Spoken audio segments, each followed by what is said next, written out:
Kallid kultuuriseltside liikmed üle terve maailma.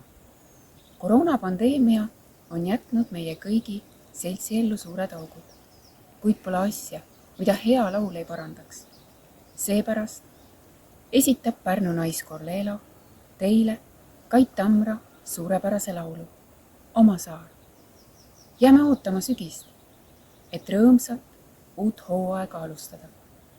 Soovime teile kaunist ja päikeselist kevadet. Nautige loodust, hoidke enda lähedasi ja sõpru.